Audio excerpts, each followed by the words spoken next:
लोक कला केंद्र के प्रस्तुति।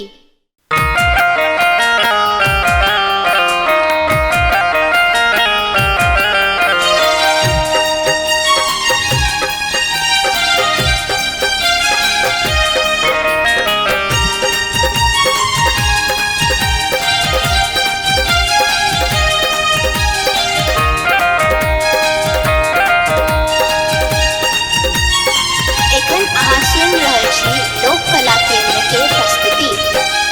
आसिन के महीना है सखिया ले बई कलश बैसाई है। आसिन के महीना है सखिया ले बई कलश बैसाई है।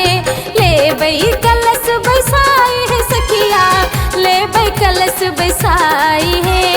ले बई कलश बैसाई है सखिया ले बई कलश बैसाई है। आसिन के महीना है सखिया ले बई कलश बैसाई है। आसिन के महीना है सखिया ले बई कलश बैसाई है। आसिन के महीना है सखिया।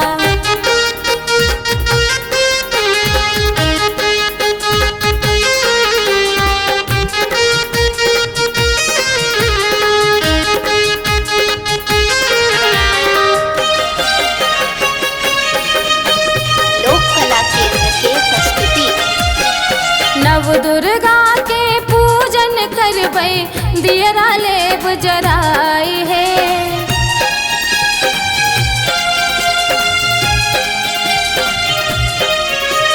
नव दुर्गा के पूजन करबै दियरा लेब जराई है। नव दुर्गा के पूजन करबै दियरा लेब जराई है। दुर्गा पाठ करब है सखिया। दुर्गा पाठ करब है सखिया ले बई कलश बैसाई है। आसिन के महीना है सखिया ले बई कलश बैसाई है। आसिन के महीना है सखिया ले बई कलश बैसाई है। आसिन के महीना है सखिया।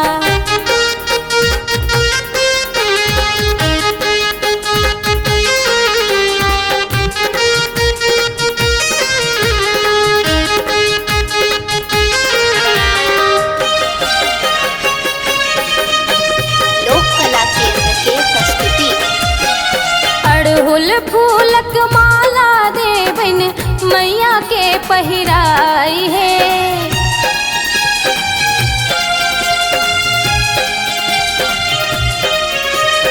अड़हुल फूलक माला देवन मैया के पहिराई है।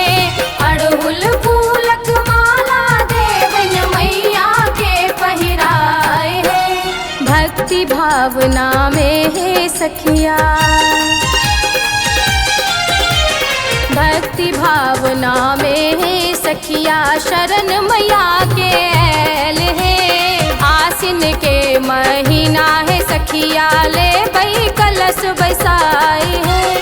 आसिन के महीना है सखिया ले